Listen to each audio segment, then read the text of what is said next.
ये भी नहीं पता है कि आरसीएम दरभंगा में भी चल सकता है और दिल्ली में तो दौड़ सकता है। तो मैं कहता हूं कि यहां भी चलता है।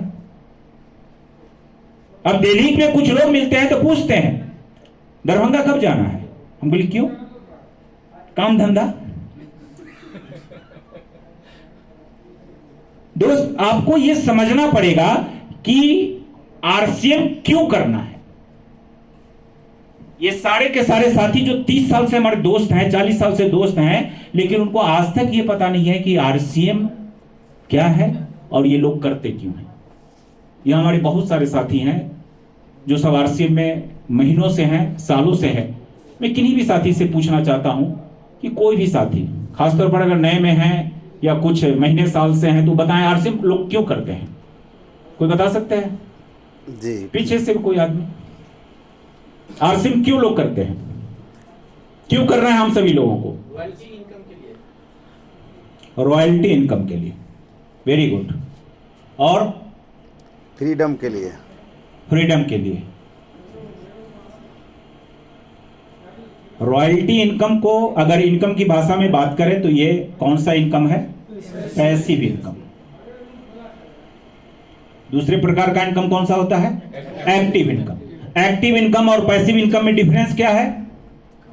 काम करेंगे पैसे आएंगे, काम नहीं करेंगे पैसे बंद हो जाएंगे। लेकिन पैसिव इनकम किस इनकम को कहते हैं? जिसमें काम नहीं भी करेंगे कुछ सालों के बाद तो भी पैसे आएंगे। मेरी वकालत है, अगर मैं वकालत खाने नहीं जाऊं तो क्या होगा? पैसे आएंगे या बंद हो जाएंगे? बंद। नहीं, मैं 20 साल का एडवोकेट हूं, नहीं जा रहा हूं तो पैसे आएंगे या बंद हो जाएंगे? लेकिन कोई 10 साल से आरसीएम कर रहा है, 10 साल से, वो 1 महीना आरसीएम ना करे तो पैसे आएंगे या बंद हो जाएंगे? आएंगे। देखिए, पहला रीजन है इसका कि ये किया ही जाता है किस इनकम के लिए? पैसिव इनकम के लिए। एक आम आदमी के पास पैसिव इनकम कमाने का इससे आसान कोई तरीका अभी धरती पर नहीं है। पैसिव इनकम लाने के कई तरीके हैं, कई रास्ते हैं, लेकिन एक आम आदमी के लिए आरसीएम से बेहतर कोई दूसरा विकल्प। तो पहला कि हमें पैसिव इनकम चाहिए। दूसरा कारण, आज हमारे पास एक टेंशन रहता है हमेशा अपने बच्चों को लेकर कि हमारे बाद उन बच्चों का क्या होगा, है ना? क्योंकि धरती क्या हो रही है? बढ़ रही है, कम हो रही है। आपके पास अगर 2 एकड़ जमीन है तो आपके बच्चों के पास 1 एकड़ हो सकता है। तो ऐसी स्थिति में हर आदमी, पूरी दुनिया ये सोच रही है कि हमारे पास क्या होना चाहिए? सिक्योरिटी। किसका? कैरियर का, कि हमारे बाद भी हमारा कैरियर बरकरार रहे, हमारा लेवल, हमारा इनकम बरकरार रहे। तो आरसीएम के अगर बेनिफिट की मैं बात करूं, लाभ की बात करूं, तो दूसरा बेनिफिट इसका क्या है? सिक्योरिटी। उसके कैरियर का और उसके इनकम का। तीसरी चीज अगर बात करें तो यह देता है अपने को पर्सनल ग्रोथ।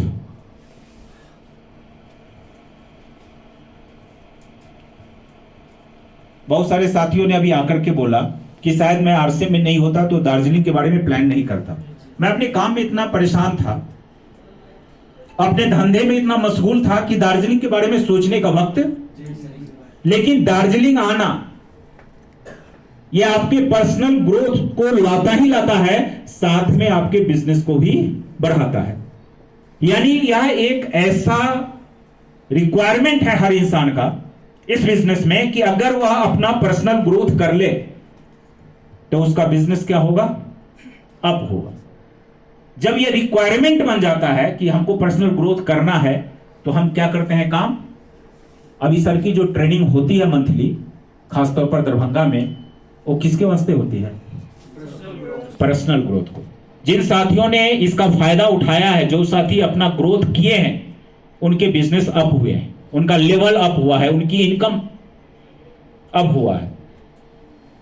अगर बात करें आरसीएम में हुआई की बात कि क्यों आरसीएम किया जाता है, तो इसका चौथा कारण है कि हम यहीं पर आकर सपना देखने की क्या करते हैं, हिम्मत। नहीं तो सपना देखने का हिम्मत तो आम आदमी के पास, डेयर टू ड्रीम। आज से पहले हम आदमी एक कार के बारे में सोचते थे कि एक कार होना चाहिए, हम आदमी शहर रहने के बारे में सोचते थे, लेकिन मैं अपने लाइफ में कभी भी दिल्ली में रहने के बारे में नहीं सोचा। आज से पहले कभी भी मैं मर्सिडीज के बारे में नहीं सोचा, मैं लाखों रुपया महीने के बारे में नहीं सोचा कि मेरे को 10 लाख महीना आएगा, 20 लाख महीना आएगा। अभी आया या नहीं आया, आ रहा है या नहीं आ रहा है, कोई बात नहीं, लेकिन इसकी हिम्मत करने की ताकत किसने दी है, आरसीएम ने। तो दोस्तों अगर आप आरसीएम में हैं तो आप कोई भी सपना, किसी भी प्रकार का सपना, अभी विश्वनाथ सर का सम्मान किया गया, सर के एज के बारे में बताया गया, सर को जॉब के बारे में बताया गया कि सर क्या हो गए, रिटायर्ड। कहां से हो गए रिटायर्ड सर? सरकार ने क्या कहा इनको कि अब आपका कोई काम नहीं, पूरी जवानी ले ली, और अभी क्या कहता है आरसीएम ने क्या कहा,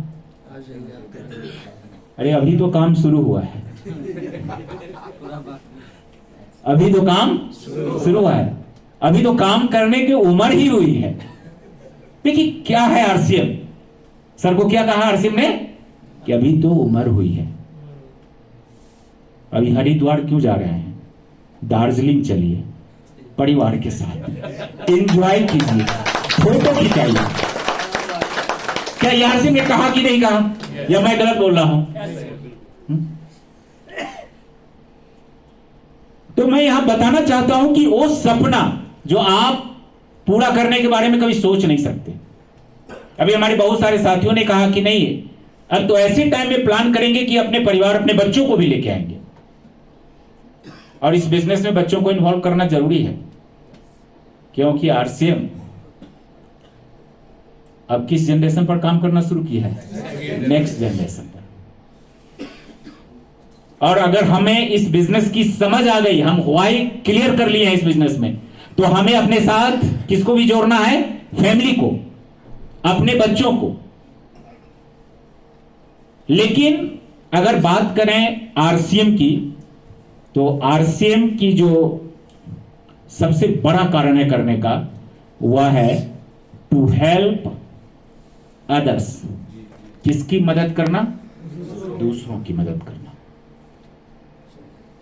दूसरों की मदद करने के बारे में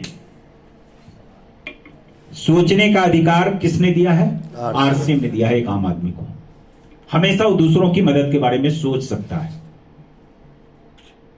आज का यह मीटिंग, आज का यह मिलना, आज का यह नजारा अमन सर के कारण पॉसिबल हुआ।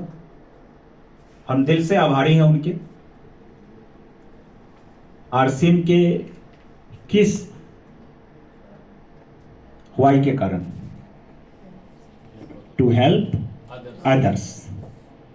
हमें उन लोगों की मदद करनी है जो लोग हम पर ट्रस्ट करते हैं, विश्वास करते हैं। उन्होंने अपने परिवार के बारे में नहीं सोचा, उन्होंने अपने बच्चों के बारे में नहीं सोचा, सिर्फ वह हम सबों के बारे में सोचा। इतनी ताकत सर को किसने दिया, आरसीएम ने दिया। अगर आपके मन में भी इस तरह का कुछ जज्बात है, कुछ तरह की बात है, अगर आप चाहते हैं अपने जीवन में, क्योंकि हम सब लोग पैदाइश क्या है, मानव है। कहते हैं धरती के जितने भी जीव जंतु हैं उसमें मानव का पोजीशन कहां पर है, नहीं कुछ लोग नहीं बोलते हैं, सबसे ऊपर, बीच में तो नहीं ना है। लेकिन आज मानव वह काम नहीं करता जो मानव को करना चाहिए। क्यों नहीं करता है? ऐसे कितने लोग हैं जो सुबह सुबह 6:30 का प्रोग्राम जो गुरुकुल का चलता है वो देखते हैं? कोई साथी है हमारे जो देखते होकर? एक दो साथी हैं जो देखते हैं। बड़ी अच्छी बात टीसी सर ने एक बात कहा था कि आरसीएम हर मानव में क्या डालना चाहता है?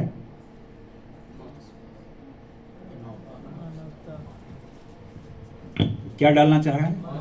मानवता। हम मानव तो हैं, लेकिन हमारे अंदर वो मानवता नहीं है। दोस्तों, हमारी पूजा, हमारा मकसद, हमारी खुशी इसलिए नहीं है क्योंकि आप लोगों ने मूर्ति को देखा होगा। सरस्वती जी की मूर्ति, विश्वकर्मा जी की मूर्ति, कृष्ण भगवान की मूर्ति, सबने देखा है ना। वो रोड पर कलाकार क्या करता है? उसको बनाता है। कोई भी आदमी उस मूर्ति को प्रणाम नहीं करता, लगभग लोग नहीं करते। लेकिन वह मूर्ति जैसे ही उठाकर उस मंदिर में डाल दी जाती है, उस टेंट में लगा दिया जाता है, उस दिन वहां पर हर व्यक्ति का सर झुक जाता है। क्यों? ऐसा क्यों होता है? क्योंकि उस मूर्ति में क्या हो गया? प्राण प्रतिष्ठा। दोस्तों, इंसान सबसे टॉप पर होते हुए भी पूजनीय इसलिए नहीं है क्योंकि उसके अंदर क्या नहीं है? आरसीएम में आने के बाद आरसीएम हमारे अंदर क्या डालता है? तभी तो हम दूसरों की मदद करने के लिए तैयार हैं। अभी हमारे सबसे टॉप के अपलाइन है आरके सर। इनकी उम्र का क्या अंदाजा आप लगा रहे होंगे? कैसे? वो गोल्डन जुबली से लगा लिया है अंदाजा। अब 70 साल में सर क्या कर रहे हैं? जबकि इस साल में अभी ट्रेन में मुझे एक आदमी मिला, बोला मैं तो 50 साल का हूं, लेकिन मुझे टिकट बड़ी आसानी से मिल जाती है। मैंने कहा कैसे मिल जाती है? तो मैंने एक नकली आधार बनाया है सीनियर सिटीजन का। वो हमको सिखा रहा था, उसका भी कुछ प्लान था, ट्रेनिंग दे रहा था। आप भी बना लो, लोअर बर्थ मिल जाएगा। आदमी क्या कर रहा है कि एज है तो भी ये जताने की कोशिश कर रहा है कि हमारे पास कोई मदद करने वाला आ जाए, क्योंकि 60 कर लेगा तो उसको वृद्धा पेंशन भी शायद मिलेगा। क्या? बहुत सारी फैसिलिटीज मिलने लगेगी। अगर बैंक में कुछ पैसे आए तो उसको रेट ऑफ इंटरेस्ट भी उसको शायद ज्यादा देती है। लेकिन आज सर इस एज में आने के बाद भी क्या करते हैं? कल डांस का कार्यक्रम हुआ था, कौन कौन लोग डांस किए थे?